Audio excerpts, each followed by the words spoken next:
retrouvons dans les studios de RCF Lozère pour ce second débat pour le deuxième tour des élections législatives. Alors, ils étaient 12 au départ, ils ne sont plus que deux maintenant qui pourront solliciter vos suffrages ce dimanche 18 juin. Et ces deux candidats sont présents dans nos studios de RCF Lozère. Tout d'abord, Pierre Morel à l'huissier pour les Républicains. Pierre Morel, bonjour. Bonjour. Merci d'être avec nous. Et en face de vous, Francis Palombi pour la République en marche. Monsieur Palombi, bonjour. Bonjour. Merci d'être avec nous également. Je rappelle les chiffres de cette élection au premier tour. En ce qui concerne le département, Pierre Morel à l'huissier, vous arrivez en tête avec 30,91% des suffrages exprimés. Francis Palombi, vous obtenez 21,66%. Aurélie Mayol pour le MoDem et le Parti socialiste, 13,11%. Christian Cos, 9,72% pour le Parti de la France Insoumise. Je n'ai pas précisé les étiquettes à côté de mes noms. Ensuite, Emmanuel Gessner pour le Front National, 6,91. Serge Guessot pour Osons la gauche vraiment, il obtient 6,69. Régis Turc, indépendant, 6,68. Madame Dupuy Hélène, 1,62 pour le Parti de la décroissance. Loïc Marchand pour Debout la France, 1,12. Et ensuite, nous passons au-dessous des 1% pour Frédéric Delplace, qui obtient 0,61 pour le Parti de la France. Edith Paradis pour l'UPR, 0,50. Et Annie Souchon, qui obtient 0,49 pour Lutte ouvrière. Quels sont les enseignements qu'il faut tirer de cette élection en Lozère? Eh bien, tout d'abord, le taux d'abstention, il reste élevé puisque plus de 40% des Lozériens ne se sont pas déplacés pour ce premier tour. La dynamique en marche, eh bien, elle a fonctionné, Monsieur Palombi, elle a fonctionné plein pot, puisque le candidat, vous-même, inconnu des Lozériens il y a quelques mois, eh bien, vous accédez à ce second tour. Troisième enseignement, la candidate du PS MoDem, Aurélie Mayol, fait un très faible score finalement, puisqu'elle obtient 13,11% des suffrages exprimés. Elle est dès le premier tour. Le maire de Mende, Laurent Suau, et le sénateur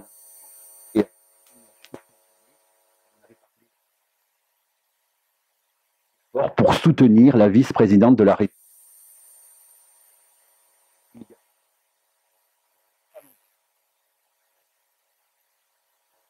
Son score soumise de Jean-Luc Mélenchon et Osons la gauche vraiment, avec le Parti communiste notamment, eh bien ces deux forces se neutralisent et n'accèdent pas au second tour. Pour animer ce débat, à mes côtés, Patrick Biancone. Bonjour Patrick. Bonjour. Et Michel Molling. Bonjour. Merci d'être avec nous. On commence avec vous, Michel, pour la première question qui s'adresse après le tirage au sort à Monsieur Palombi. Monsieur Palombi, bonjour. Bonjour. Première question, donc on annonce, alors maintenant sans beaucoup se tromper, un raz-de-marée pour la République en marche que vous représentez. On parle de 400 députés, voire même on a entendu des chiffres qui allaient jusqu'à 450. Est-ce que ce score, donc, qui a été quand même, il faut le reconnaître, démultiplié par la très forte abstention, est-ce que vous pensez que ça ne marque pas un petit peu les limites du scrutin majoritaire? Oui, par un certain côté, mais ce résultat est quand même significatif. Il est conforme au vote de la présidentielle. La logique de l'électeur, c'est bien sûr donner une majorité forte au président de la République pour changer la France en toute profondeur. Quant à l'abstention, c'est vrai que le premier tour s'est doté d'un très grand nombre de candidats. Ça crée quand même pour les électeurs une certaine confusion parfois. Même si chez nous, on a eu parfois même la confusion entre une candidate et un candidat, mais je constate que la confusion n'a pas tellement payé au niveau des urnes et des résultats. Je suis convaincu que le mode d'élection pourra évoluer.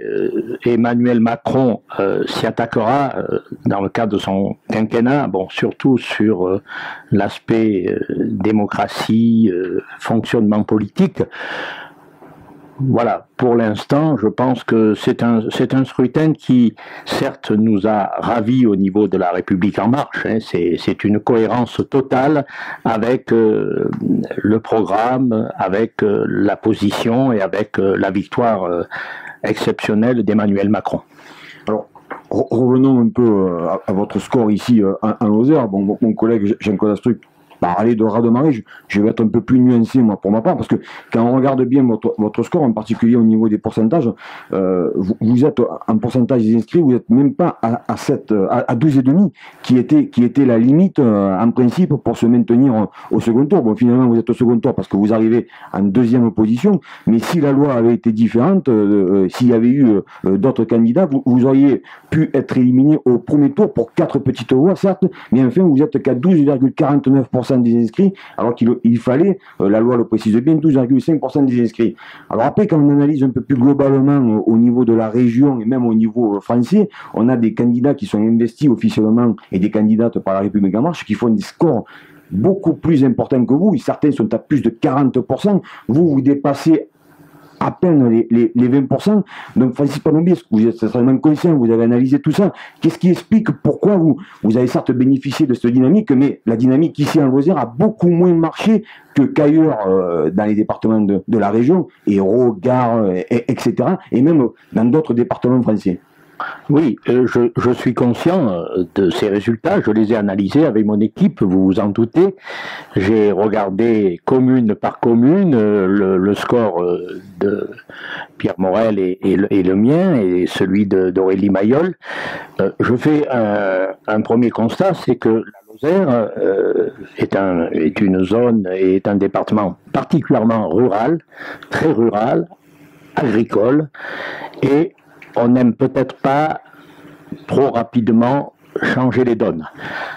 On a été sensibilisé par le phénomène Emmanuel Macron, ça c'est clair, et ça s'est quand même traduit par un résultat. Si je suis ici ce matin, c'est que on m'a quand même fait confiance, c'est que on a reconnu que j'étais porteur d'un projet d'avenir, que je représentais la République en marche avec toute sa force de changement, et je ne suis pas du tout pessimiste pour le second tour, du fait que le premier tour, ça s'est réparti, c'est vrai, la découverte d'un nouveau candidat pour beaucoup de personnes, surtout dans les villages. J'ai fait le tour de tous les villages et même auprès des élus, mais vous savez, ce que j'ai ressenti, ce que j'ai découvert sur le terrain, c'était que, y compris en Lozère, le changement a été attendu par rapport aux hommes, par rapport aux méthodes politiques, par rapport aux orientations, par rapport aux axes. Et je suis convaincu, d'une part parce que j'ai quand même une réserve de voix, qui n'est pas négligeable, et qui, je le pense, interviendra au second tour. Je suis confiant et je suis convaincu que je serai élu dimanche prochain. Alors, avant de poser la première question à Pierre Morel-Albissi, encore un petit mot, Monsieur Palombi. On reviendra également sur la réserve de voix dans quelques instants dont vous parlez. Vous avez 68 ans, vous aurez 73 ans à la fin de votre mandat et vous êtes parmi les plus âgés des candidats investis par la République en marche. Vous connaissez bien, vous allez nous le dire également, Emmanuel Macron. Il vous a peut-être appelé au téléphone ? Il m'a fait un petit SMS dimanche matin en me disant « Je compte sur toi, amitié, je t'embrasse, on ne lâche rien ». Alors cet âge, est-ce que c'est un handicap? 68 ans, vous avez? Non, je ne suis pas complexé par mon âge. Ouais, c'est une bonne question, mais c'est une question à laquelle je réponds loyalement.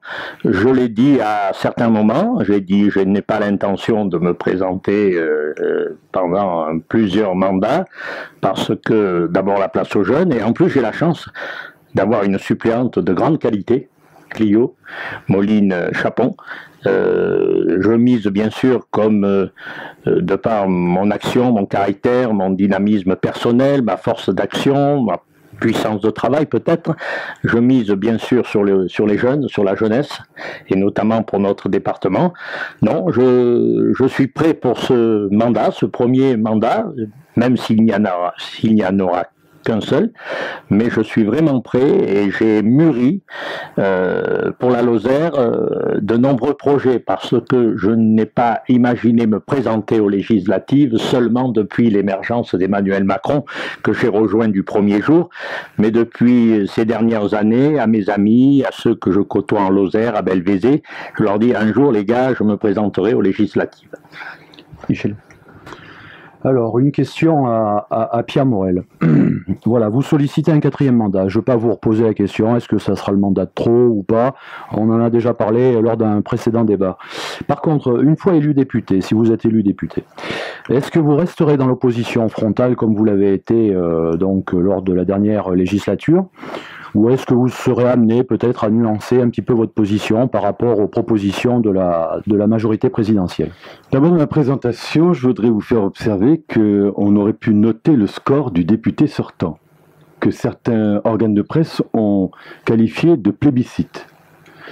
Au bout de 15 ans de mandat, sur 122 communes, sortir premier, 10 600 voix, je fais observer que c'est quand même une satisfaction personnelle, et donc dans le concept aujourd'hui un peu à la mode qu'on souhaite rejeter, dégager, je considère que Pierre Morel aujourd'hui est quelqu'un de très apprécié dans ce département. Pour vous répondre, je n'ai jamais été, durant toute ma carrière politique, dans une opposition frontale. J'ai fait preuve d'ouverture avec un certain nombre de personnalités politiques, notamment au plus haut niveau, avec le Premier ministre, M. Cazeneuve, avec M. Urvoas, le ministre de la Justice. J'ai fait passer des lois à l'unanimité à l'Assemblée nationale, ce qui est assez rare pour un parlementaire. Il y a même une loi qui porte mon nom, la loi sur les sapeurs-pompiers volontaires. Pour ce qui va se passer le 18 juin, j'ai déjà dit que je voterai un certain nombre de textes qui seront proposés par le président de la République et par le Premier ministre. Il y aura un débat de politique générale. Je suis plutôt favorable à voter ce débat, dès lors que les thèmes qui seront abordés correspondront à ma volonté de réforme profonde de ce pays. J'ai aussi des amitiés profonde avec le Premier ministre, avec le ministre de l'économie Bruno Le Maire, qui a été ministre de l'Agriculture, ministre de la Ruralité, et puis, tout le monde sait ma proximité avec Bruno Le Maire. Donc voilà, je ne peux pas être dans une opposition frontale, je serai dans une opposition constructive, comme j'ai toujours été dans ma vie politique. Pierre Morel, donc le Front National fait ici dans ce département 2369 voix précisément. Alors je sais bien que c'est pas politiquement correct d'appeler, quand on est un élu de droite, de la droite républicaine, d'appeler les électeurs du Front National à voter pour soi. Mais donc est-ce que vous allez franchir ce pas ou est-ce que vous les laissez au final libres, en conscience de décider, ou est-ce qu'aujourd'hui, par notre intermédiaire, vous voulez vraiment lancer un appel à ces personnes qui ont voté Front National au premier tour? Écoutez, vous me connaissez, vous savez d'où je viens. Le nouveau Morel n'est pas arrivé. Le Morel reste ce qu'il est, attaché à des valeurs du centre et de la droite, attaché à une loyauté vis-à-vis d'un homme politique qui a été important dans ce département, Jacques Blanc. Je ne changerai pas de conception. Je ne crois plus au temps où l'instituteur, le curé, le maire avaient beaucoup de pouvoir sur les électeurs. Laissons libres les uns et les autres, que ce soit des électeurs du Front National, que ce soit des électeurs de M. Turc que j'ai eu l'occasion de croiser. Chacun fait comme il veut. Je demande rien, je fais libre, indépendant, et ça me permettra ensuite de dire ce que je pense de la réalité politique. Dans un second tour qui s'annonce quand même hyper serré. Régis Turc, le soir même, dimanche dernier, n'a pas donné de consigne de vote. Est-ce que vous considérez ça comme une trahison? Pas du tout. Il s'est présenté en me prévenant de son choix d'aller dans cette candidature. Il m'a dit: je serai sans étiquette, puisque je ne peux pas revendiquer l'affiliation UDI. Il reste logique avec lui-même, sans étiquette, pas d'appel à voter pour les uns et les autres. Et pour être très clair, je ne demande rien. Je ne demande rien, je veux rester comme j'ai toujours été, le député de ce département, le député sortant. J'ajoute quand même un petit élément. Je m'aperçois que à gauche, on peut s'interroger sur ce que feront les Insoumis et le Parti communiste. Est-ce qu'ils vont voter le programme ou pour un candidat avec un programme type Macron? C'est une interrogation. La deuxième chose, c'est que j'ai vu M. Palombi, que j'apprécie beaucoup, a été au milieu d'un conflit lourd avec la candidate du Parti socialiste qui revendiquait une appartenance qui n'est pas tout à fait juridiquement établie, mais qui avait voulu créer une confusion. Aujourd'hui, le bloc de gauche se regroupe derrière M. Palombi. Curieux, et je dis aux électeurs, attention à ce genre de messages qui polluent un peu la vie politique lozérienne. Alors vous l'avez dit, donc Aurélie Mayol, elle appelle à voter pour Francis Palombi, alors qu'elle l'avait combattu lors du premier tour. Est-ce que pour vous, c'est quand même ce n'est pas une réserve de voix pour vous, mais c'est quand même une masse de voix qui va se rapporter sur Francis Palombi? Encore une fois, on n'est pas propriétaire des voix. Oui. Chacun fait ce qu'il veut. Il y aura 2 bulletins sur le bureau, dans une commune. Palombi-Morel. Morel-Palombi. Voilà, il y a 35 000 personnes qui se sont exprimées, il y a 25 000 personnes qui se sont pas exprimées. Nous verrons bien. Quant à Aurélie Mayol, c'est sauf qui peut. Sauf qui peut. Pour le sénateur, c'est une déconfiture. Pour le maire de Mende, c'est une bérésina. Et pour Mme Pantel, elle surfe sur cette problématique. Voilà, à un moment donné, on est dans quelque chose d'irrationnel. Mme Pantel qui appelle à voter Francis Palombi. Oui, mais voilà, tout le monde se raccroche à une étiquette, puisqu'on est dans du marketing. Il suffit d'avoir l'étiquette en marche pour avoir quelque espérance d'être élu. Je vois qu'un candidat dans l'Hérault qui débarque il y a 3 semaines contre M. Denaja. M. Denaja n'est pas au second tour. Denaja, c'est un candidat Parti socialiste.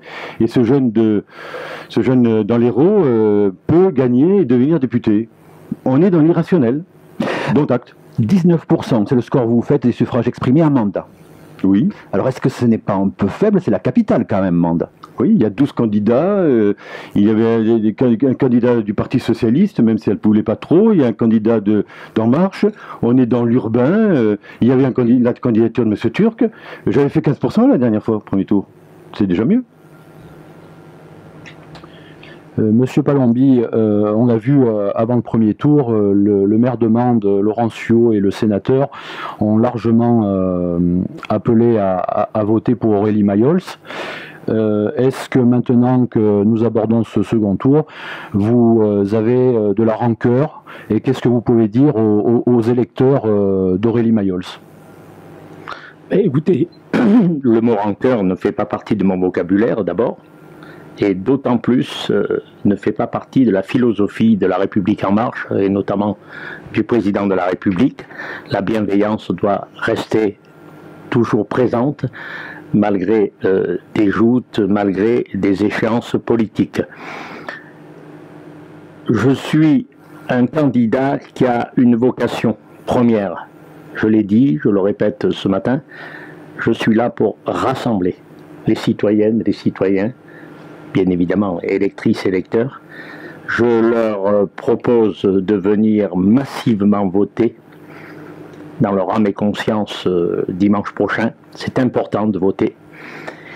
Et s'ils se reconnaissent dans l'action que je souhaite mener et que va mener à l'échelle nationale le président de la République, Emmanuel Macron, et son gouvernement, eh bien, je les accueille bien sûr tout particulièrement. C'est vrai que la confusion s'est créée. Ne soyons pas dans la rancœur, soyons dans une vision d'avenir, donner à la Lozère des têtes nouvelles. Alors je ne pense pas que la nouveauté, je ne pense pas que le sang neuf soit une mauvaise chose. La vie va toujours de l'avant, il faut toujours aller de l'avant, évoluer. Pierre Morel, mon concurrent, a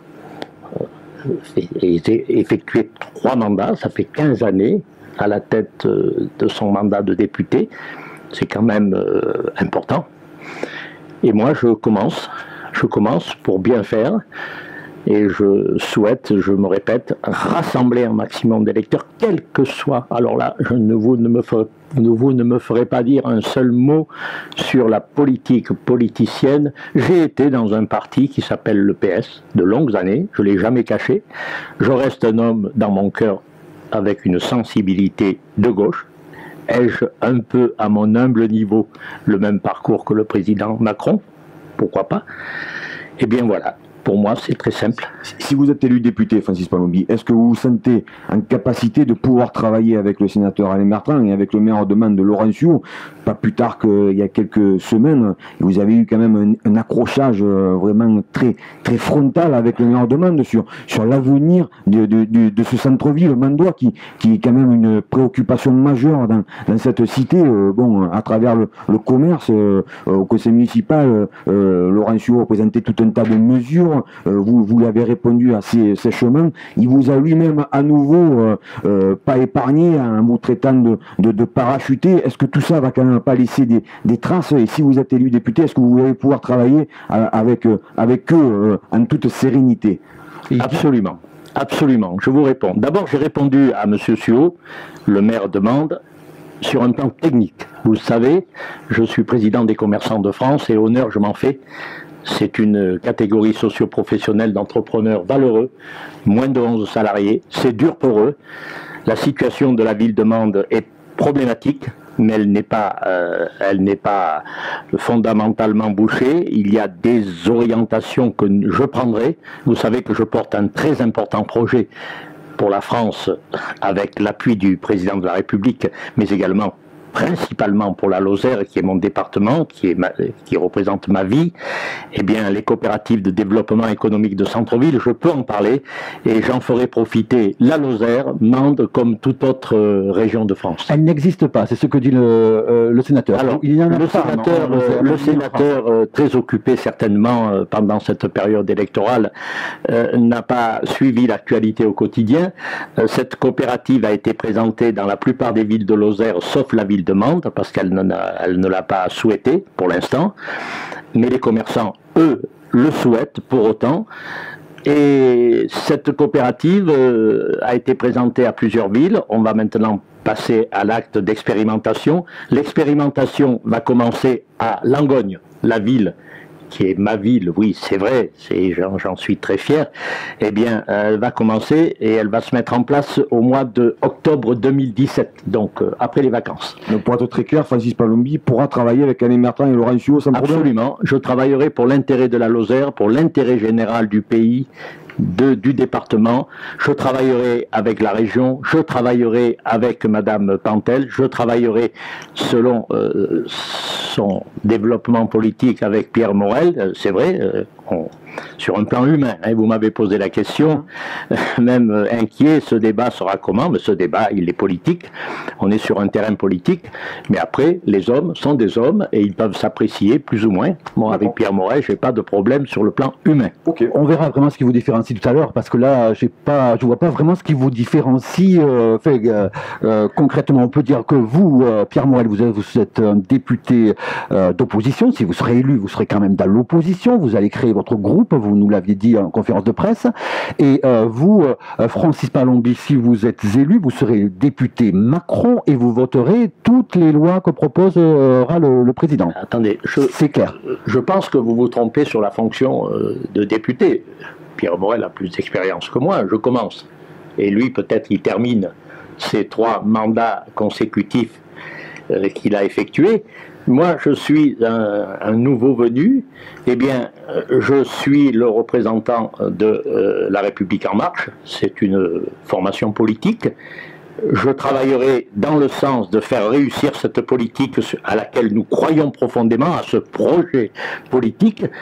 Mais je n'ai pas non plus, là je vous le précise, messieurs, je ne suis pas non plus, par tempérament, de par mes origines, de par différents critères, je n'ai pas l'intention d'être un député Gaudiot. Voilà, s'il y a certaines mesures qui émergent de la politique du Premier ministre, de son gouvernement, et que pour la Lozère, ça ne conviendra pas, eh bien je le dirai et je me battrai avec d'autres députés. Et vous serez frondeur? Ah, pas du tout. Discuter un texte et devenir frondeur, il y a quand même une grande marge entre les deux aspects, à mon avis. Pierre Morel à l'huissier, et puis on passe au thème. Alors, Pierre Morel, donc, vous travaillez déjà avec Aurélie Maillot, hein, puisqu'elle est à la région, ça sera toujours pareil, lorsque si vous êtes réélu député. Mais... Et les difficultés que vous avez à travailler avec elle, vous nous l'avez dit la fois dernière, elle a 2 millions de projets, et vous avez eu que 50 000 euros. Lors du débat du premier tour, on a vu quand même une opposition frontale entre vous, Pierre Morel, et Aurélie Maillot, des relations quasiment détestables. Donc, sinon, quand même, dans les propos, on n'a pas senti quand même une vraie collaboration sur les dossiers. Non, mais elle fait une fixette sur le député, elle fait une fixette politique, sur l'homme politique. Elle reconnaît elle-même que je suis un bon député. Mais ça l'arracherait de le dire. Bon. Ne s'est-elle pas justement trompée de cible lors du premier débat, puisque apparemment elle s'en est pris beaucoup à vous et un petit peu moins à Francis Palombi? Oui, mais bon, elle est dans un militantisme de gauche, PS, bon, comme on en rencontre par-ci par-là. Sur la région, j'ai simplement dit que quand j'étais directeur de cabinet à la région et que Jacques Blanc était président de la région, nous avons déversé sur ce département énormément de crédit public. Si on fait le calcul, on était sur une échelle de 1 à 10, on est aujourd'hui à 3 et on était à 10. Voilà, donc et on donnait 60% sur le hors-taxe à tous les dossiers émanant des communes et des communautés communes. On n'est plus du tout dans ce ratio. Donc c'est ce que je lui reproche et ce que je reproche à la région aujourd'hui, et notamment à Carole Delga. D'ailleurs, dans l'éthique, Carole Delga est restée députée. Elle n'est jamais à l'Assemblée nationale, mais elle touche ses 10 000 euros par mois. C'est un peu inquiétant. Et si c'est ça, l'éthique dans la vie politique vue de gauche, ça m'inquiète. Un petit mot sur coopérative. Je connais, c'est le credo de Francis Palombi. Elles existent ou pas, ces coopératives? Non, mais pour l'instant, non. D'ailleurs, M. Palombi dit qu'il y aura une expérimentation. Bon, on l'attend depuis 2-3 ans. Il a fait le tour d'un certain nombre de villes en France qui n'ont pas donné suite. C'est un concept canadien. Je me suis penché avec lui. Le problème, c'est que c'est sympathique comme concept. C'est au lieu d'associations de commerçants, mais les personnes dans des coopératives. De développement du centre-ville, avec des artisans, des commerçants, tous ceux qui font la richesse et les forces vives du centre-ville. Sauf qu'il faut financer ces coopératives. Et là, le bas blesse. C'est qu'au Canada, il y a une taxe. Si on commence à taxer les commerçants et les artisans et autres qui participent, vous verrez un peu la débandade. Donc je suis un peu prudent sur ce concept qui est sympathique, mais qui est pour l'instant virtuel. Juste un petit mot quand même, parce que Monsieur Morel, vous faites un peu court. D'abord, il n'y a pas au Québec, c'est une cotisation, mais qui est obligatoire. En France, ce ne sera pas obligatoire. Un homme politique de renom, M. Debré, me l'a confirmé. C'est pour cette raison que des sociétés de développement commercial canadiennes, on est arrivé à la coopérative. Alors, la coopérative, elle existe. Pour faire une expérimentation, il faut que le projet soit bouclé. Il est bouclé, il a été validé par Emmanuel Macron et Mme Pinville. Donc maintenant, nous allons le mettre à profit. Nous allons œuvrer pour rassembler toutes les forces économiques d'un centre-ville. Si on doit parler de la zone du COS, eh bien, ce sera abordé dans le cadre de la coopérative avec une multitude d'acteurs. Et plus on est, plus on donne sa contribution. Vous savez, un commerçant, c'est un entrepreneur. Un entrepreneur ne doit pas être subventionné tout le temps. C'est pas la mairie qui doit se substituer à l'entrepreneur pour gérer une ville. Donc je suis très optimiste sur la mise en place de ces coopératives de santé. Oui, alors une question à tous les deux. Vous avez donc, comme on dit, battu la campagne. Vous êtes allé à la rencontre de la population. Peut-être êtes-vous même allé dans chaque commune du département. Quelle est, pour chacun d'entre vous, la problématique qui est le plus remontée? Il y en a 4 pour ma part. Pour l'essentiel, c'est la téléphonie fixe. Il y a une exaspération épouvantable et j'en veux beaucoup au PDG d'Orange, j'avais eu des propos très durs sur lui, je peux les répéter. Et donc il y a une plainte pénale qui est déposée avec 400 plaignants pour dire stop. Il y a la téléphonie fixe. On nous dit maintenant, on a couvert à peu près partout, si vous en voulez davantage, il faut acheter des pylônes. Non, c'est pas à nous de payer des pylônes. Ensuite, vous avez les services publics, le maintien des services publics en milieu rural, avec des ratios qui sont des ratios imposés par le niveau national et notamment en termes de population. On nous inflige tout en fonction des 78 000 habitants. Et ça pose problème. Ensuite, il y a le problème de la santé, l'absence de médecins, l'accès à la santé, ça revient beaucoup. Chez les élus, les normes.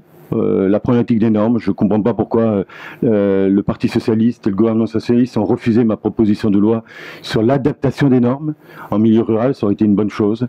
Voilà pour l'essentiel ce qui revient. Après, il y a le taux de chômage et la baisse des dotations de l'État. Vous savez que l'État finance les communes rurales parce qu'elles n'ont pas les moyens pour tout faire. Et là, aujourd'hui, c'est quand même très dur et je m'aperçois que le président de la République veut encore baisser les dotations de l'État. Donc je suis inquiet. Francis Palombi, même question. Quelle est la problématique qui est le plus remontée quand vous avez rencontré les habitants de ce département? Alors il faut faire une différence entre les élus, les maires, les présidents de communautés de communes et bien sûr les citoyens dans leur diversité. Il y a des thèmes communs sur lesquels nous revendiquons et sur lesquels nous sommes arc-boutés pour faire changer les choses, bien évidemment. La téléphonie, la fibre, avec ses différences, avec la fibre le long de l'autoroute A75, mais pas dans la Lozère profonde. Moi, par contre, il y a une thématique qui est revenue, je pourrais dire, à 95%, si c'est pas 100%, chez les maires. C'est les effets d'une loi qui s'est terminée quand même un peu à la hussarde, c'est la loi NOTRe. Et j'ai promis à tous ceux que j'ai rencontrés, notamment principalement maires et présidents de communautés de communes, que j'étais prêt à les rassembler, que j'étais prêt à porter vers le président de la République, vers le gouvernement. Et Emmanuel Macron l'a dit à certains moments. Il a dit qu'il n'était pas hostile à rediscuter de certaines lois ou de certaines mises en place, comme il m'a dit, on reverra ton problème des aides RR, mais c'est un problème un peu plus technique que je n'aborderai peut-être pas ce matin. Nous n'avons pas le temps de le faire, parce que si on en est arrivé à ces changements au niveau des aides RR, c'est un peu par rapport à la composition des communautés de communes. Bon, il y a des choix qui ont été faits par M. Wauquiez, par exemple, et qui ne sont pas les mêmes en Lozère. Mais je suis convaincu que le président de la République acceptera, et je me battrai en conséquence. Quand on est député, on a cette mission, défendre les citoyens, défendre sa région, son département, et je m'attaquerai à ce dossier très rapidement. Bon, j'ai aussi un mot à dire pour les agriculteurs. Les agriculteurs, ce sont des gens de la terre. Ça, je ne vous apprends rien. Ce sont des gens qui sont pragmatiques et qui sont terre à terre, sans jeu de mots. Donc, il y a des lois, il y a des aides, notamment européennes, mais surtout des aides territoriales, qui doivent être améliorées, qui doivent être augmentées. Le dossier bâtiment agricole doit être soutenu davantage encore, et je le ferai. Les zones soutenues également par rapport aux zones sèches, etc., nord-sud, je m'y appliquerai. Et également, un très très important point, c'est la formation, l'apprentissage sur tous les secteurs qui relèvent de l'emploi, et faire venir également, et ça ils attendent cela, repeupler la Lozère. Et ça c'est un élément très important. Pour repeupler la Lozère, il faut créer des emplois. Pour créer des emplois, il faut créer des plateformes qui viennent de l'extérieur, plutôt en Lozère qu'ailleurs. Donc vous voyez, ces inquiétudes sur le dépeuplement de la Lozère, je l'ai aussi beaucoup entendu. Patrick. Alors sur cet aspect agricole, il y a un point qui est ici très important, c'est la problématique du loup. Alors vous êtes plutôt taxé d'être un pro-loup, ce qui provoque certains remous dans ce département, par opposition à Pierre Morel, qui lui n'a jamais caché qu'il était plutôt parmi les anti-loups. Il a fait, après Vaïcher, tout un tas de manifestations avec les maires, les agriculteurs. Donc est-ce que là, il y a vraiment un grand écart? On vous accuse avec Patria d'être proche du sénateur Patria, d'être proche de Dominique Voynet, d'être proche de Dominique Voynet, qui était vraiment, qui sont vraiment des gens qui sont pro-loup. Donc, est-ce que vous pouvez clarifier ça, ou est-ce qu'il y a vraiment une opposition là entre vous? Je le clarifie tout de suite, parce que je n'aime pas laisser traîner les choses. Et je suis un homme de dossier, dossier par dossier. D'abord, les bruits qui ont couru comme quoi j'étais pro-loup, ce sont des jérémiades, ce sont des bêtises. Moi, je ne suis pas aux commandes. Pierre Morel est aux commandes, il est député, jusqu'à nouvel ordre. Donc, à ce titre-là, d'abord, le loup, c'est une problématique très grave par rapport aux agriculteurs et à leur devenir. Le loup n'est pas compatible de toute façon à l'élevage extensif, premièrement. Deuxièmement, le loup relève d'une mesure européenne à la base. Et comme le président de la République, Emmanuel Macron, est particulièrement attaché à s'investir, à s'intégrer dans l'Europe pour la faire évoluer dans certains cas, eh bien moi je m'attaquerai avec mes collègues députés européens à porter ce problème à très haut niveau. Il faut réguler la présence du loup, il faut prendre des mesures concrètes et aussi des mesures qui font appel aux forces de terrain, aux agriculteurs eux-mêmes, aux citoyens, aux chasseurs. Alors, Pierre Morel, sur le sujet du loup. Bien, écoutez, avec Nicolas Hulot, ça va être plus compliqué. Moi, pour le loup, c'est feu à volonté. C'est inacceptable la situation qui se pose aujourd'hui. J'ai tapé de tous les côtés, traités européens, Commission européenne, au niveau national. Il faut que ça bouge. Et c'est pas avec Nicolas Hulot que ça va bouger. D'ailleurs, Nicolas Hulot, je peux vous dire, il partira avec perte et fracas dans quelques mois parce qu'il ne supportera pas la machine administrative de l'environnement.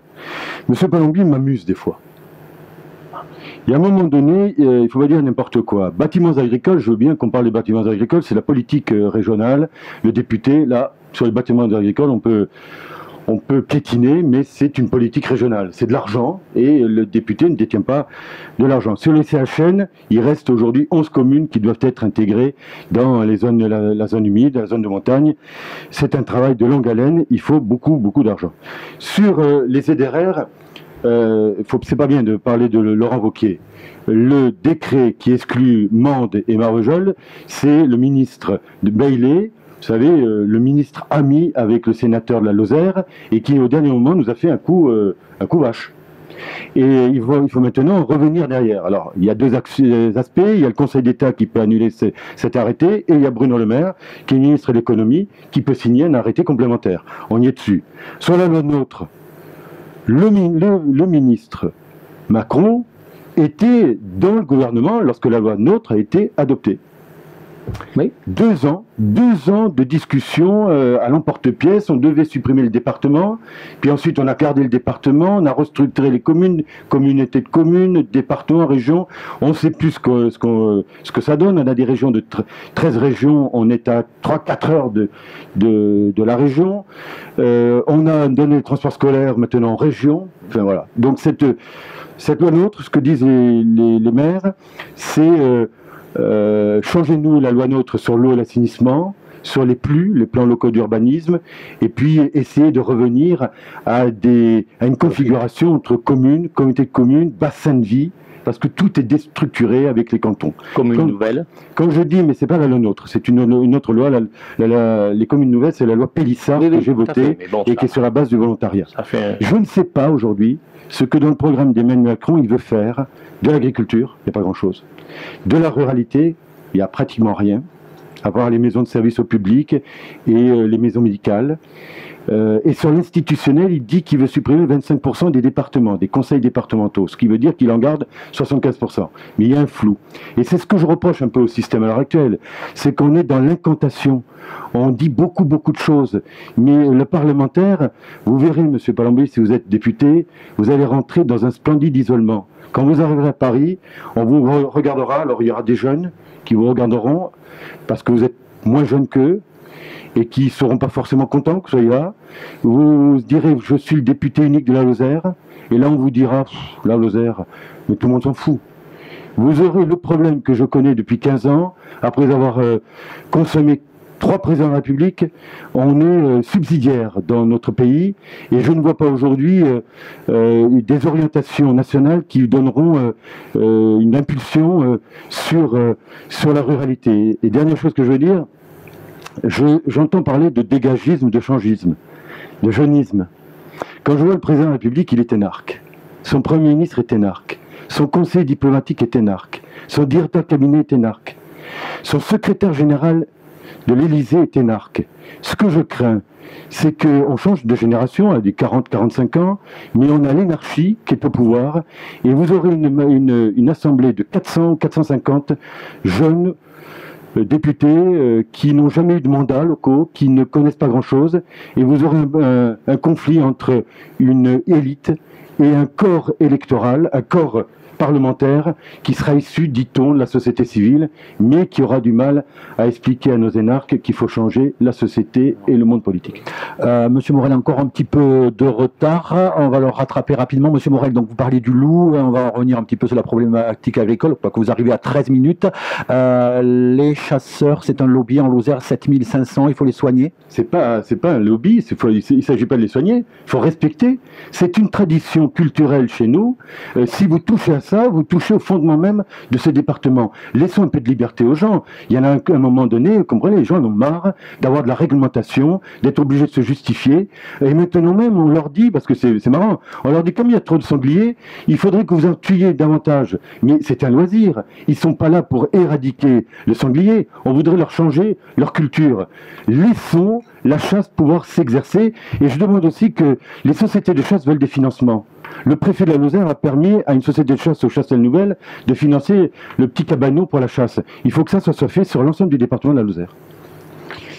Pierre Morel, pensez-vous que l'arrivée donc de Nicolas Hulot, que vous évoquiez à l'instant, au ministère de l'Environnement, est un mauvais signe pour justement nos agriculteurs, nos chasseurs, éventuellement nos concitoyens qui ont l'habitude de se déplacer beaucoup dans ce département pour aller travailler, qui utilisent le gasoil, puisqu'il est question d'une hausse de la fiscalité du gasoil. Que pensez-vous Je connais bien, il se trouve que je connais bien Nicolas Hulot pour l'avoir rencontré à plusieurs reprises à Paris, avec Bernard Pancher, qui est un député qui lui est proche. C'est un doctrinaire. Il est dans la conception idéologique d'une écologie. Et il peut, dans ses conceptions, faire des interdits, bloquer des choses qui gêneront la vie d'agriculteurs, parce que verdir l'ensemble de notre département, alors qu'on a 2800 exploitations agricoles, c'est très dangereux. À un moment donné, on me dit il y a de l'exaspération dans le milieu agricole, évidemment. Regardez ce qui se passe sur les rases. La police de l'eau se déplace, armée, prend des photos, PV, transmission au procureur de la République et tribunal correctionnel. Étonnez-vous ensuite qu'il y ait de l'exaspération qui se traduit par des votes extrêmes ou par des suicides. Voilà ce qui se passe aujourd'hui dans notre département. Vous nous avez dit, Nicolas Hulot, dans 3 mois, il n'est plus au gouvernement. On prend les paris. Il ne supportera pas l'administration sclérosée de l'environnement. Francis Palombi, vous aviez des réponses à faire peut-être Totalement. Alors, cher monsieur Morel, je ne peux pas vous laisser dire des choses qui ne sont pas vraies. Quand vous avancez que le président de la République, alors je me rends compte que vous êtes déjà dans l'opposition, hein, vous avez formulé des critiques par rapport à la politique d'Emmanuel Macron, il ne fait que commencer sa politique, et après les législatives, on va rentrer vraiment dans une action forte. Quand vous dites que le président de la République, dans son programme, plus exactement son projet, a laissé parents pauvres la ruralité et l'agriculture, moi je dis non, parce que je vais vous avancer 2 chiffres, ils sont concrets, ils sont noir sur blanc, et on va mettre à profit avec la nouvelle Chambre ces mesures, ces dotations, à nous, à moi, député de la Lozère, si je suis élu, bien sûr, d'en tirer le profit le plus possible. Il y a 10 milliards d'investissement, parce qu'Emmanuel Macron veut quand même redresser la France. Pour redresser la France, il faut investir, il faut employer. Il trouve où l'argent? Il faut relancer le pouvoir. Il trouve où l'argent? Sur la CSG? Oui, l'argent, on le trouvera de toute manière, d'une manière pragmatique. Sachez qu'Emmanuel Macron, c'est un gestionnaire et un économiste. Il est quand même issu d'un milieu où on sait compter et on peut parler d'argent à bon escient. Donc 10 milliards pour le territoire, investissement, et 5 milliards pour la transition agricole. Si vous me dites que c'est... trouve-t-il l'argent? Si c'est pour la CSG... Il l'a expliqué. Alors, si vous voulez qu'on rentre dans une technique, qu'on reprenne le programmes Oui, mais et qu'on le dépenser, c'est facile. je pense que ces messieurs nous diront qu'on n'a pas le temps. Difficile. Non, il y aura des mesures propres à soutenir l'agriculture par rapport à la Lozère. Ce sera à moi, député, de faire valoir les dotations et de les orienter, de les flécher vers notre département. Vous avez parlé de Nicolas Hulot. Bon, on ne va pas polémiquer sur Nicolas Hulot. D'abord, vous jouez un peu les visionnaires ou les Madame Soleil. Pour le moment, Hulot est à son ministère. Hulot, c'est quand même un homme qui a fait ses preuves, quand même, sur l'ensemble de sa carrière. Alors, je ne vais pas rentrer dans une polémique. Il a utilisé beaucoup d'argent avec sa fondation. Quand vous parlez des chasseurs, je suis très attaché à soutenir les chasseurs. D'ailleurs, un éminent responsable de la chasse le disait, et proche d'un de mes collègues et mon directeur de campagne, disait, avec satisfecit, LR et LREM, La République En Marche, se sont prononcés en faveur des chasseurs. Emmanuel Macron les a rencontrés avec satisfaction de leur part après cette rencontre. Emmanuel Macron est un homme très pragmatique, toujours à l'écoute. Vous savez que son programme, son projet s'est construit, comme je le ferai d'ailleurs avec la Lozère, des commissions de rencontres, des commissions d'études par rapport aux problématiques de chaque secteur. Ce sera notre méthode, consultation, consultation et réalisation, bien sûr. Alors, maintenant, quant à vos conseils, je les écoute avec beaucoup de respect et beaucoup d'attention. Je ne suis pas encore député, je ne suis pas encore dans l'arène de l'Assemblée nationale, mais je pars avec un esprit neuf. Je serai avec beaucoup d'esprit neuf à mes côtés en termes politiques, puisque mes collègues seront à plus de 400, pour la plupart hommes, femmes, bien répartis, de nouveaux députés. Et je vous assure, quand j'ai vécu il y a quelques semaines à Paris le rassemblement des 428 qui avaient été investis, dont j'ai fait partie, c'était fabuleux de voir avec quelle force, avec quelle espérance, avec quelle volonté de réussir nous étions tous habités les uns et les autres. Et ça, je crois que pour les citoyens, pour les électrices et les électeurs, c'est très important. Une équipe qui veut y aller. Alors l'âge, monsieur le député, l'âge, bon, ben, l'âge, oui, on a un état civil, mais quelqu'un qui a... Il faudra se lever tôt, dit le député, monsieur. Écoutez, moi, j'ai beaucoup d'animaux, parce que c'est vrai, j'aime les animaux, mais ça, c'est pas un défaut, je pense. Et je me lève tôt, et je suis un homme qui se lève tôt et qui se couche tard. Je dors 4 heures par nuit, un peu à l'image du président de la République, donc je pourrais mettre en place ma force de travail. Oui, il y a deux choses, mais sans malice et sans méchanceté, parce que on s'est toujours respecté et ça continuera comme ça. Bien sûr. Vous me dites, au bout de trois mandats, bon, ça commence à bien faire. J'ai 58 ans. Si je suis réélu, j'aurai 63 ans. Si vous êtes élu, vous aurez 73 ans à la fin. Vous allez connaître les séances de nuit. Et vous allez voir ce que c'est que de 21h30 à 1h du matin, notamment vers 23h, quand on pique un peu du nez. J'ai beaucoup assisté compliqué. À des séances. C'est dur, c'est dur. Vous l'avez dit un jour, mais là vous l'avez un peu édulcoré, je voterai tous les textes que le président de la République propose. Attention à ça. Le mandat impératif, en France, ça n'existe pas. Et il faut qu'un élu, les députés, restent stoïque un peu et reste indépendant. Vous savez, les majorités absolues, on en a déjà connu sur la Ve République. Non. Ça n'a jamais fait le printemps du pays. 420 députés, on a déjà connu ça. Attention à ce genre de conception. C'est pas une majorité parlementaire qui va. En plus, il faut voir ce qui va se passer au Sénat. Il y a des lois constitutionnelles. Peut-être il y a la voie du référendum.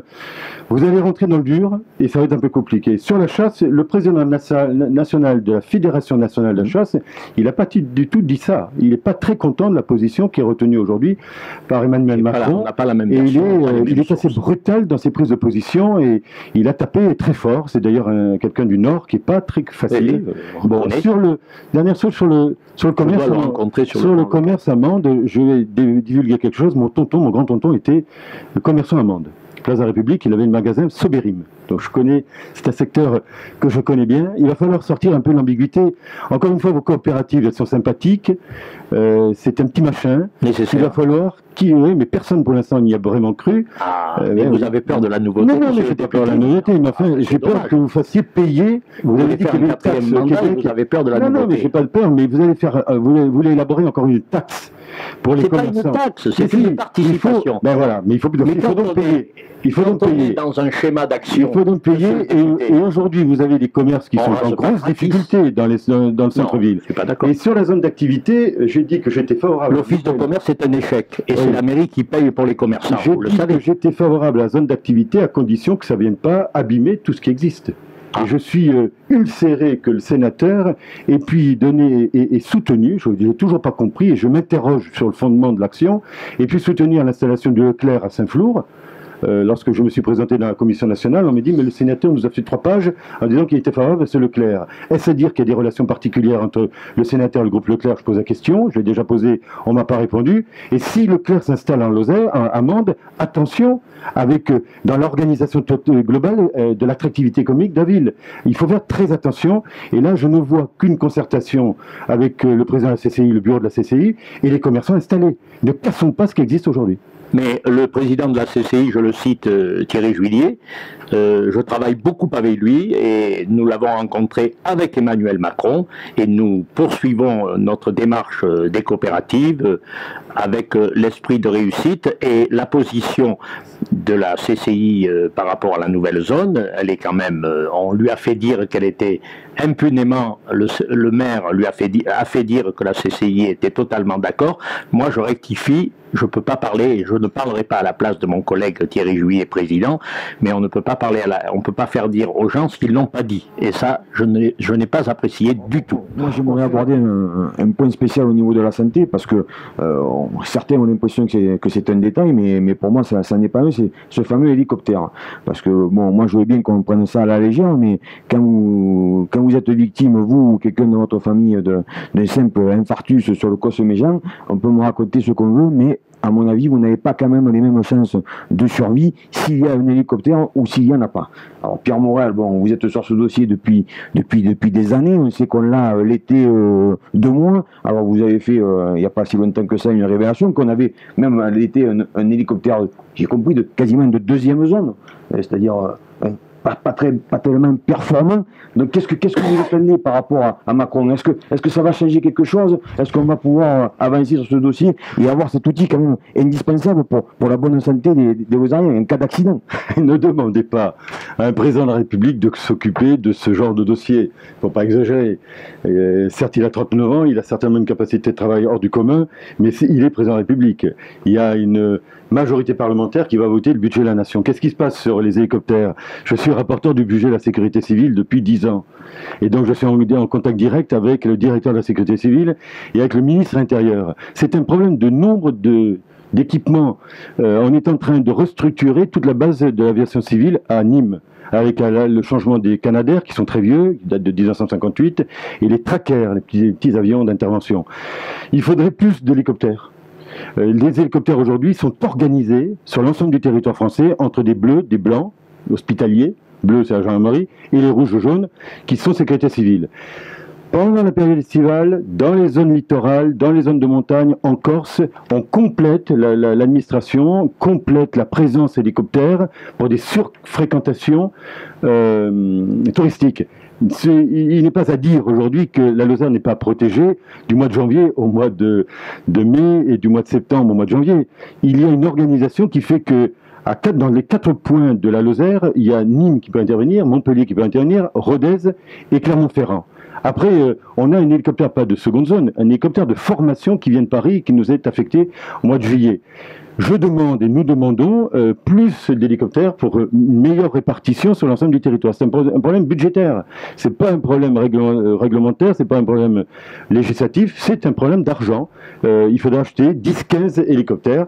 La demande est faite. Elle est compliquée, vous savez que la France est dans une situation difficile, elle ne s'est pas améliorée avec la parenthèse du rêve socialiste qui s'est transformé en cauchemar socialiste, on l'a vu, ces 5 ans, 6 millions de chômeurs et 9 millions de pauvres. Voilà, à un moment donné, on a l'argent dont on dispose, et le ministère de l'Intérieur, même s'il veut me faire plaisir, c'est un peu compliqué. Monsieur Palombi, pour rester dans le domaine de la santé, on a vu que La République En Marche a fait des très bons scores dans les grandes villes. Est-ce que votre mouvement et le président de la République se sentent enfin très concernés par la désertification médicale qui touche nos départements ruraux? Tout à fait. Le président de la République est très conscient, et son entourage direct, de ce problème. Pour ce qui est de la dotation pour améliorer le nombre d'hélicoptères, bien évidemment, quand j'ai parlé tout à l'heure d'investissement territoire, comme a commencé à le faire M. Morel, mais je m'appliquerai à travailler également sur ce dossier, parce que j'ai bien l'intention de proposer à l'Assemblée nationale, quand j'y serai, un collectif de députés ruraux, parce que vous savez que je milite, un député qui sont comme moi des députés, des acteurs pour la ruralité dans des petits départements.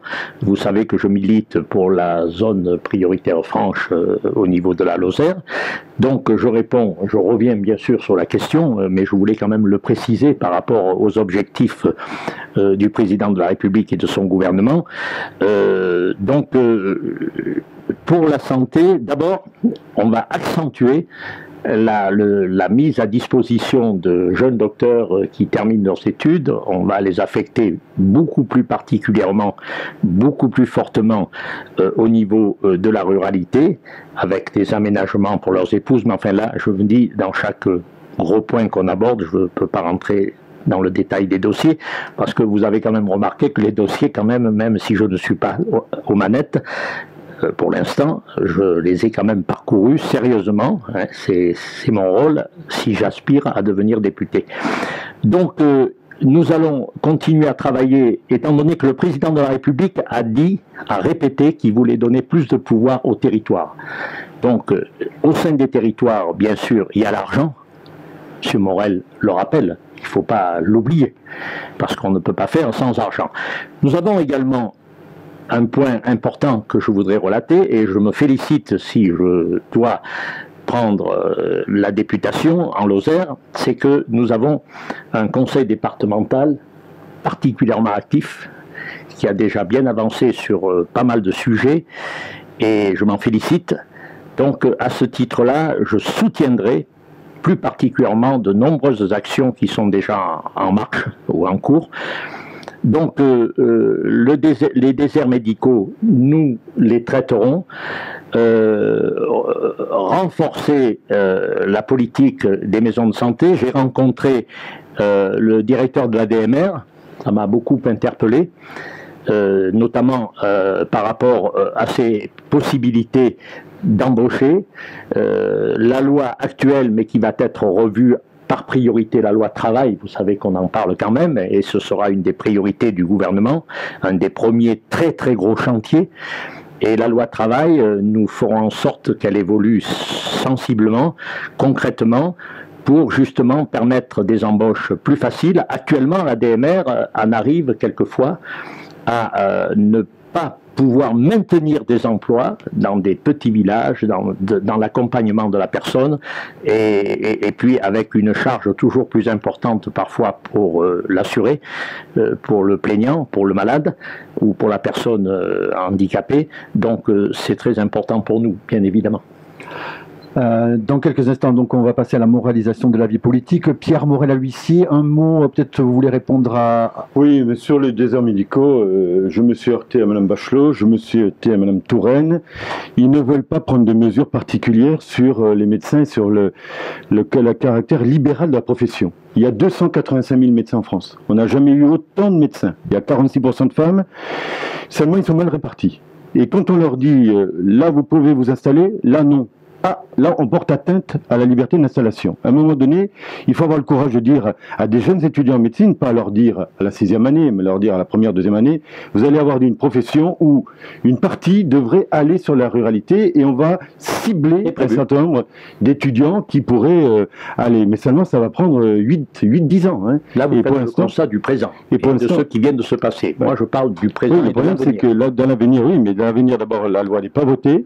Vous aurez tous les syndicats de médecins qui sont arc-boutés sur la liberté d'installation. Ils ne veulent pas qu'on touche à ça. Pour l'instant, ça n'a jamais été le cas. Et il faut 8-9 ans pour fabriquer, entre guillemets, un nouveau médecin caractérisé rural. Ils ne veulent plus venir trop en milieu rural parce que l'activité est lourde. C'est 40-50 patients par jour. Ils ne veulent plus se déplacer. Ils veulent pour la plupart du temps être salariés. Sur 100 diplômés de médecine l'année dernière à la faculté de médecine de Montpellier, sur 100 docteurs en médecine, 7 se sont installés en médecine libérale. C'est une désaffection totale de la profession généraliste libérale. Et là, c'est un problème de culture. Et la loi a ses limites. La loi et l'état d'esprit que nous impulserons dans ce nouveau, avec ce nouveau gouvernement. Oui, ça, et ça, je le précise.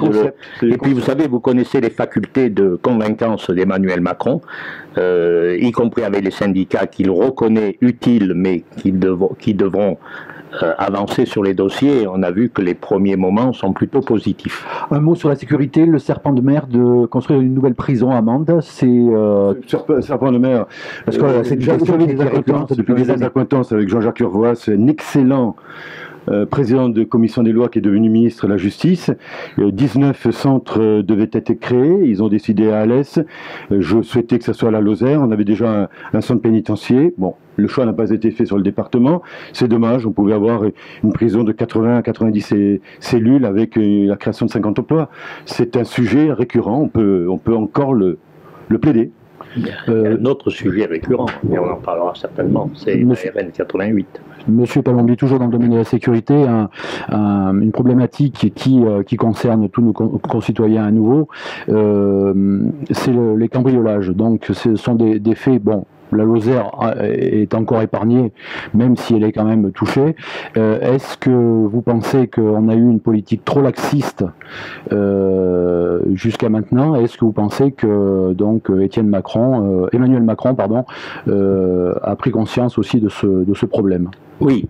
Bien évidemment, je vais vous répondre oui, mais non pas par formalisme, non pas parce que je suis La République en marche, mais tout simplement c'est que le président de la République a, comme vous le savez, effectué un audit citoyen dans toute la France et bien évidemment le problème de la sécurité avec l'embauche, la revalorisation de la police de proximité, avec également l'embauche de nouveaux personnels affectés à la sécurité, y compris dans les zones rurales telles la nôtre, parce que justement, pourquoi je vous ai parlé à plusieurs reprises de zones prioritaires, parce que du fait que nous sommes un petit département, du fait que la densité de population au mètre carré est 4 fois moins que la moyenne en France, eh bien, quelquefois, les lois nous passent à côté. Eh bien, je serai avec ce collectif de collègues députés impactés par les mêmes problèmes, je serai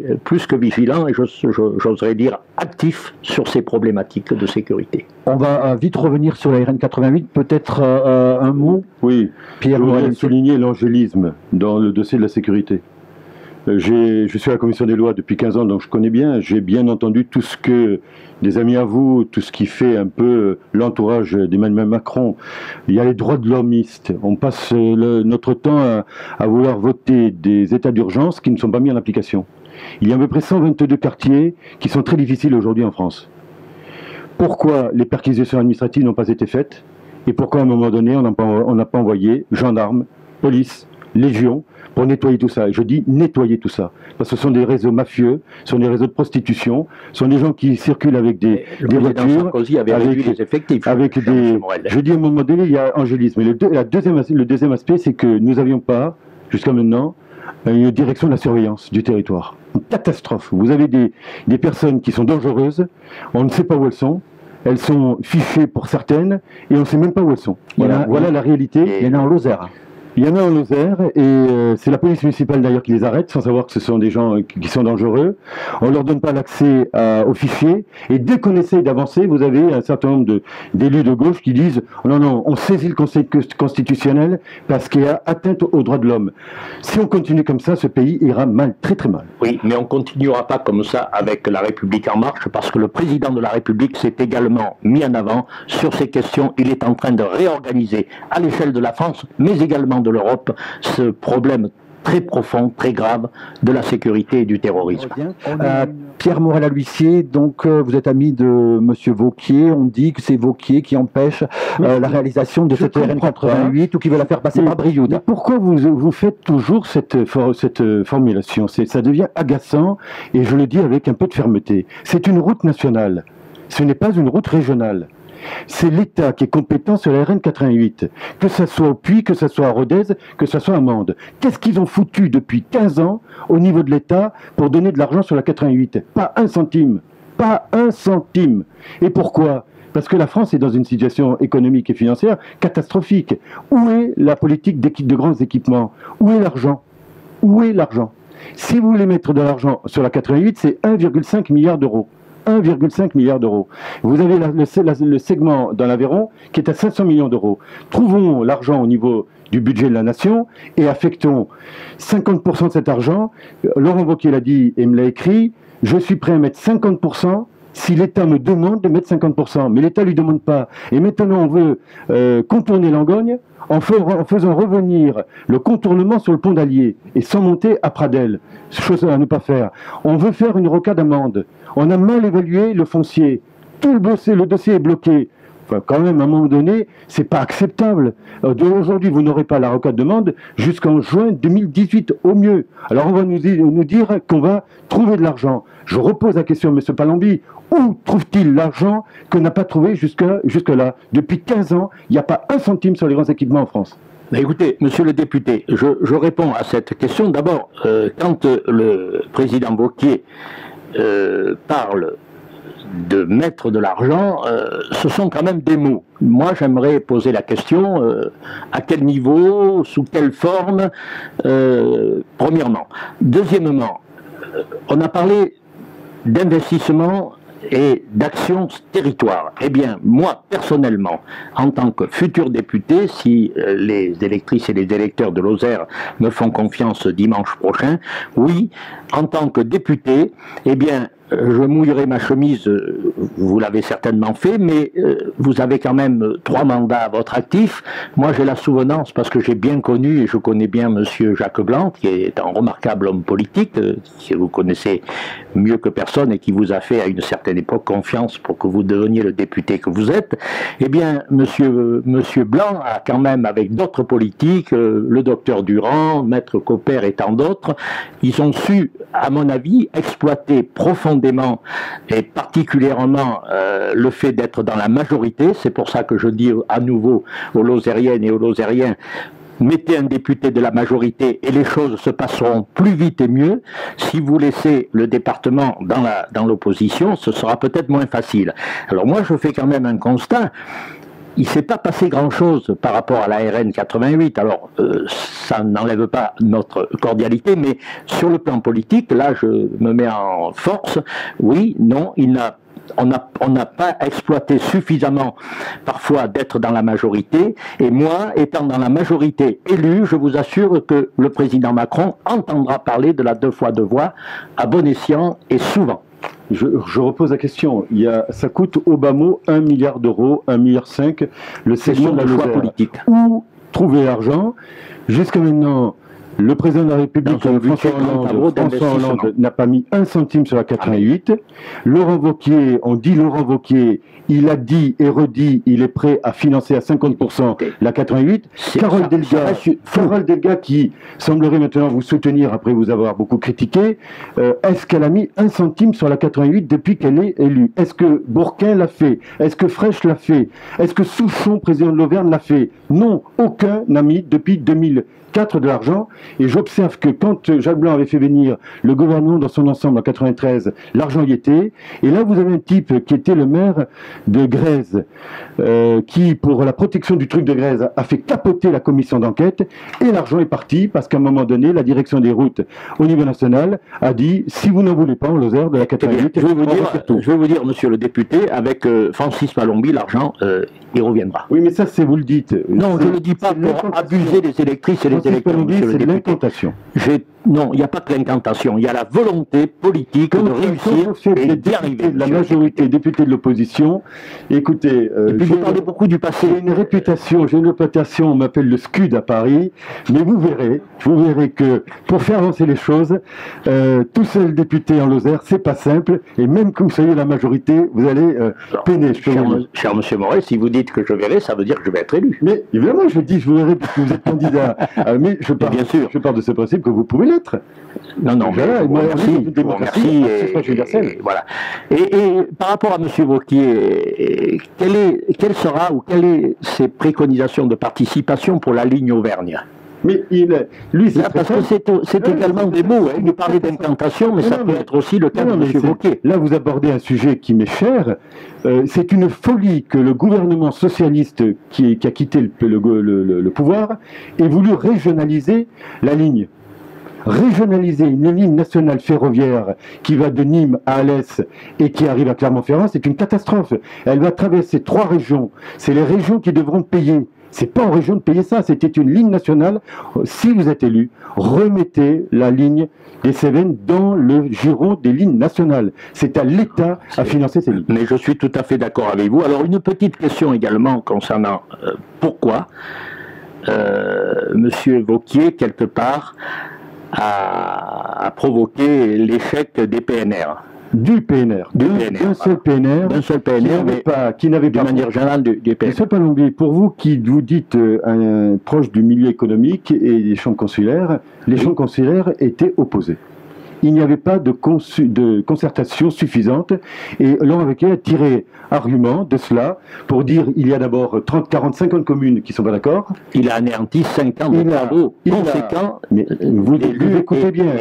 Il a tenu compte du fait que localement, sur le terrain, un certain nombre d'élus n'étaient pas d'accord et les consulaires, les chambres consulaires n'étaient pas d'accord. D'ailleurs, au passage, il ne s'agissait plus du PNR Margeride, qui avait une identité réelle avec 200 communes. Il s'agissait du PNR Hôtelier, avec 80 communes. Ce n'était plus la même identité. Alors, vous avez prononcé un mot qui m'est cher, qui me prend aux tripes, c'est Margeride. Et je trouve qu'il y a une profonde injustice par rapport à la répartition et aux aides et à l'action et à la dynamique au sein du territoire. Moi, je constate que la Margeride, elle est souvent un peu le parent pauvre, oui. Et je trouve ça bien regrettable, mais j'y remédierai. Donc, Francis Palombi, vous pensez qu'au niveau des dotations, en particulier celle du conseil départemental, il y a ce territoire qui est oublié, un peu écarté, et qui a moins de possibilités financières d'aide, de subventions?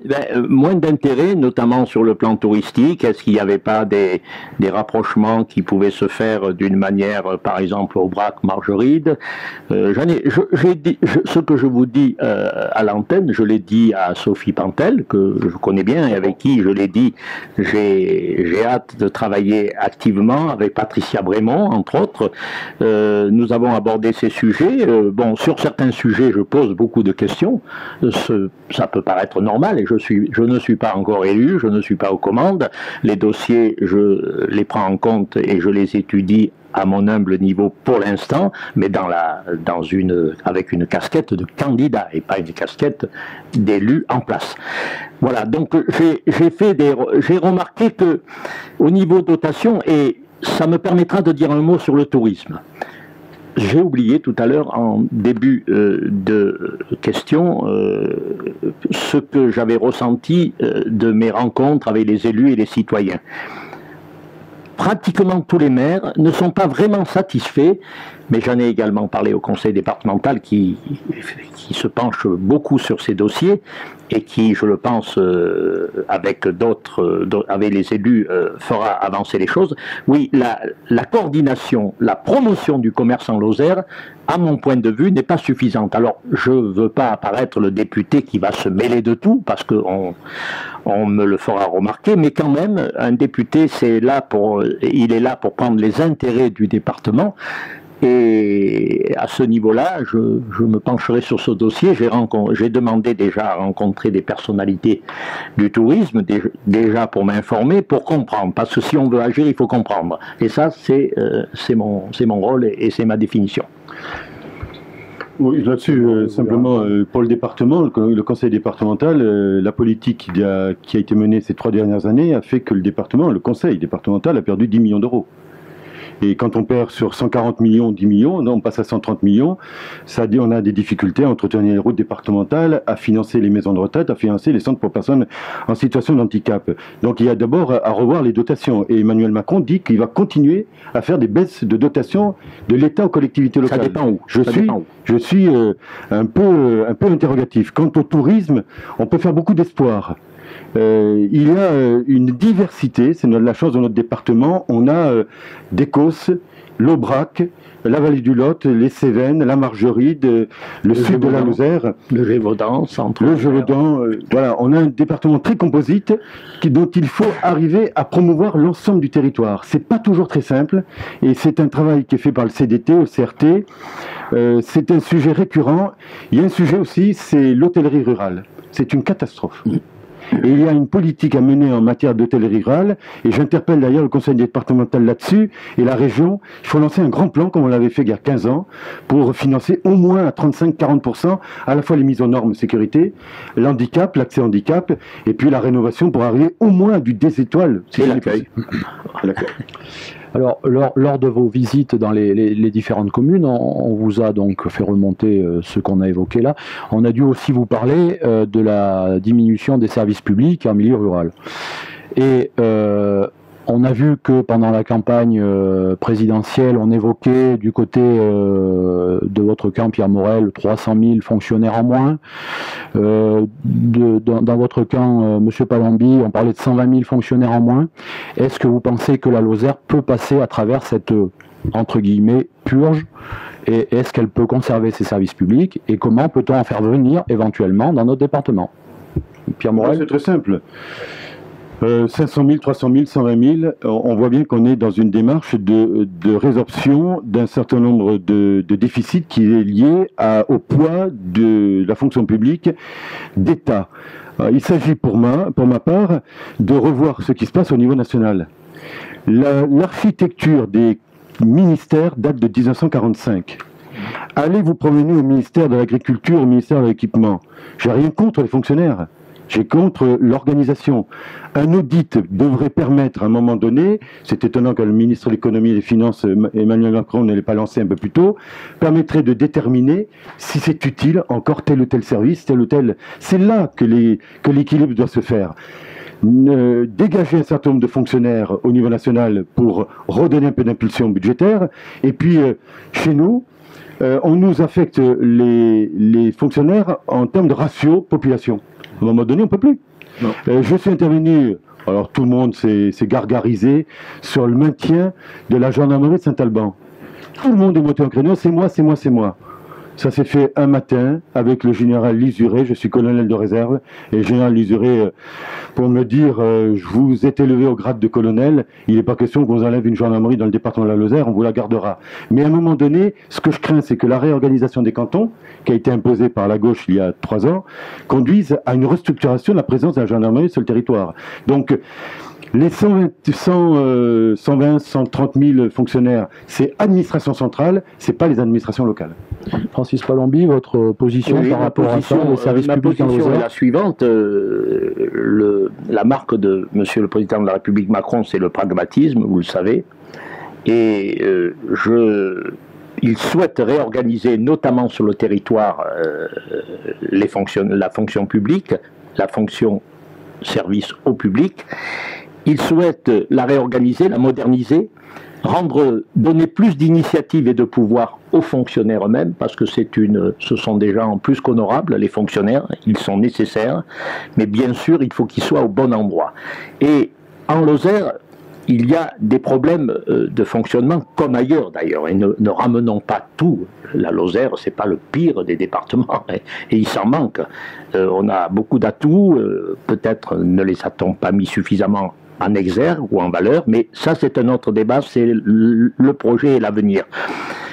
Il y a des actions à mener sur le terrain par rapport à faire revenir, à mettre en place des plateformes de fonctionnement au service de la population, et Dieu sait si dans les zones rurales c'est nécessaire, qui sont dans des grandes périphéries, dans des grands centres, dans des grandes villes, dans des métropoles, et il faut mener une politique, et nous, terrain, nous, députés du département, évidemment, nous avons notre rôle à jouer. J'ai pour exemple, j'en discutais avec un membre éminent et la présidente du conseil départemental, et un riverain acteur économique me le faisait remarquer. Il y a une plateforme exceptionnellement positive qui s'est construite il y a quelques années au niveau de la sécurité sociale, avec un service aux usagers et aux abonnés et aux adhérents particulièrement performant. Et bien, sur ce bon exemple qui a été créé il y a déjà assez longtemps avec les organisations elles-mêmes et avec le département entre autres, eh bien, je pense que c'est cet exemple de réorganisation, meilleure répartition. Et vous savez que le président de la République a parlé de 50 milliards sur l'action, l'investissement, mais aussi 60 milliards d'économies, parce qu'à la fin du quinquennat, du premier quinquennat, il faudra que ça soit équilibré. Et vous voyez, monsieur le député, je pense qu'il y a une chose qui est importante dans la stratégie de Macron, et je pense qu'elle va s'appliquer, ça m'étonnerait que vous soyez contre, c'est l'évaluation. C'est un mot qu'on utilise pas trop ou pas si souvent que cela en politique.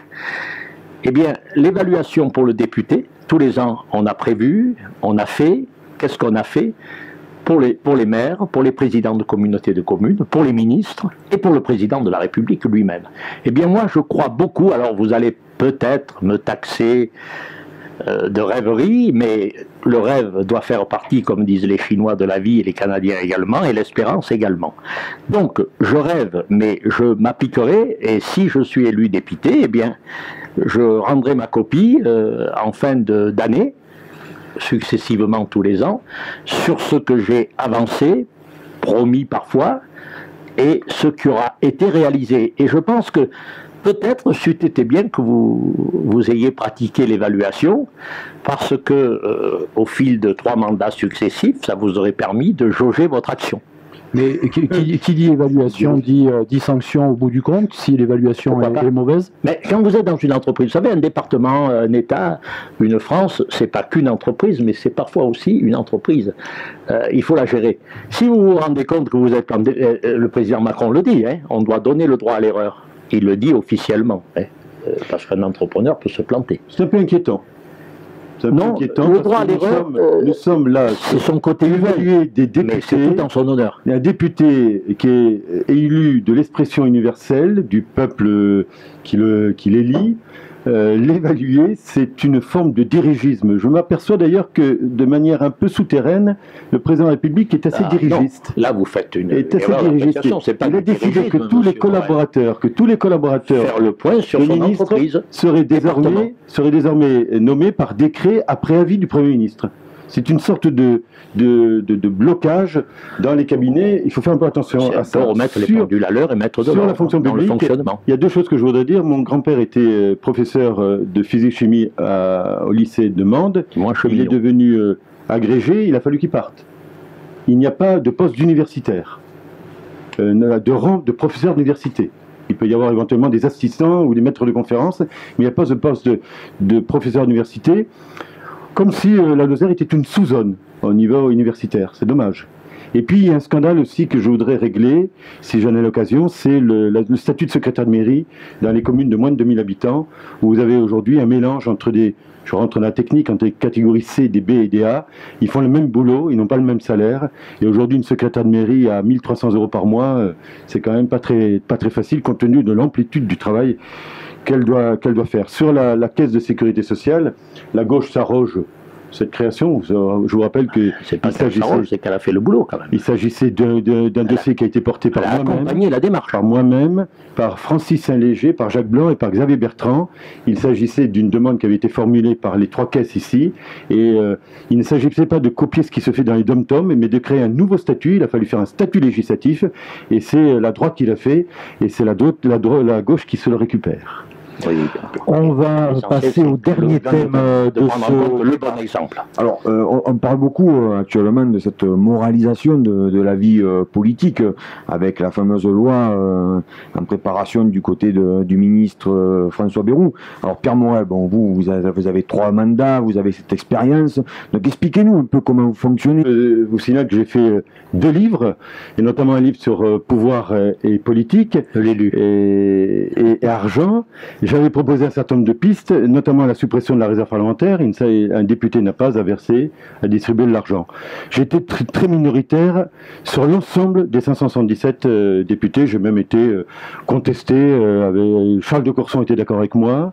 Dosière était également d'accord. On devait être 4 ou 5. J'avais proposé aussi de fiscaliser l'indemnité de représentatif de frais de mandat. Ça a été refusé. J'ai eu des mesures assez drastiques qui n'ont pas été reprises par le ministre de la Justice, sans vouloir porter atteinte à l'honneur, à la dignité de cette personne. Je m'interroge. François Bayrou est-il le plus à même à défendre la transparence de la vie politique? Rien que pour ça, je voudrais être réélu député. Je voudrais lui poser des questions sur quand il était président de l'UDF et président du MoDem, sur les pratiques qu'il a eu à connaître et qui, à l'époque, ne l'interrogeaient pas.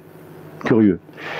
Moi, je propose qu'une fois élu, le député fasse l'objet d'un contrôle fiscal très approfondi dans les 15 jours qui suivent. Si ce contrôle se passe mal, après contradiction évidemment, contradictoire, le Conseil constitutionnel invalide l'élection. Donc ce qui permettrait d'assainir la situation. Je propose également qu'un commissaire aux comptes soit désigné, c'est une profession réglementée, qui vérifie l'usage de l'indemnité, de l'IRFM, de tout ce qui gravite autour du député, et ça éviterait des suspicions. J'avais proposé une proposition de loi qui tendait à déclarer inéligible définitivement tout élu condamné dans ses fonctions, à partir du moment où il a été maire, conseiller général, conseiller régional, etc.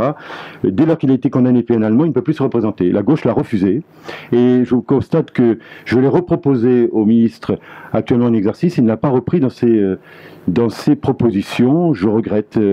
Là aussi, entre ce qui est dit et ce qui va être fait, vous verrez le fossé. Parce que dans ce qui est dit, il y a des réformes constitutionnelles et des lois organiques qui nécessitent un accord entre le Sénat et l'Assemblée nationale. Je suis dubitatif sur la possibilité d'y arriver. Tout ça doit passer par le référendum, ça permettrait d'aller un peu plus vite. Et sur les emplois de la famille, des membres de la famille, quelle est votre position? Oui, la mode, parce qu'il y a beaucoup de mode, vous savez, et vous verrez dans 3-4 mois, la mode cédera à la réalité de l'exercice du pouvoir. La mode aujourd'hui, c'est de dire pas d'enfants, pas de lien avec enfants, femmes, etc. Le problème, c'est que vous n'êtes pas sûr. C'est une mesure. Oui, non, c'est bien, mais il faudrait l'étendre aussi aux maîtresses. Bah oui, rentrer dans la vie privée. Mais non, mais voilà, le problème c'est que si on veut vraiment faire de la transparence, il faut aller jusqu'au bout, parce que la prise illégale d'intérêt, il peut y avoir un intérêt personnel si la personne a une relation personnelle avec un attaché. Donc il va falloir investiguer. Donc il peut y avoir de la délation. Ah, on sait que monsieur est avec madame ou mademoiselle. Donc attention, il me semble que dans le monde économique, notamment dans le milieu agricole, le père est très heureux que le fils reprenne l'exploitation agricole ou la fille. Qu'un commerçant puisse dire à son fils, à sa fille, écoute, je fais des chaussures orthopédiques, j'aimerais que tu reprennes l'entreprise. Bon, ça ne me choque pas outre mesure, sauf qu'il faut réglementer tout ça.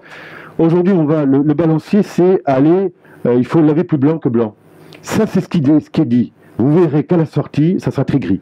Et les activités de conseil aussi, on en parle beaucoup. Alors là, vous êtes avocat de profession, oui, donc comment j'ai mis tout ça en parenthèse depuis 7 ans, 8 ans, donc je m'interdis. Vous connaissez bien, l'activité de conseil, qu'est-ce que c'est? Qu'est-ce que c'est? Voilà, donc là, il y a à définir, et là, c'est le début de beaucoup de choses. Je pense que là, moi, je suis d'accord qu'une profession réglementée, avec un ordre professionnel, là-dessus, il n'y a pas trop de soucis, sauf à ce qu'on prenne une activité après avoir fabriqué un carnet d'adresses. Si la personne est médecin, qu'elle continue à être un peu médecin libéral, ça me choque pas. Pour rebondir sur ce que vient de dire Pierre Morel, est-ce que vous ne pensez pas que justement trop de transparence risque de tuer la transparence en fait, au niveau de la moralisation de la vie politique? Et qu'est-ce que vous pensez? Bon, il y a déjà des membres du gouvernement qui sont touchés par des débuts d'affaires. C'est plus que des débuts. Hein.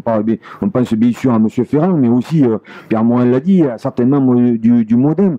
Donc, est-ce qu'on part déjà pas du mauvais pied quand certains membres sont mis en cause et ont du mal à tirer les conséquences et pourquoi pas à faire ce qui s'est passé dans les gouvernements précédents, à rendre son portefeuille de ministre ou de secrétaire d'État. Bon, je vais remettre les pendules à l'heure un petit peu par rapport à ces propos. Bien évidemment, vous le savez, c'était dans le projet du président de la République, Emmanuel Macron, de remoraliser la vie politique à beaucoup de niveaux.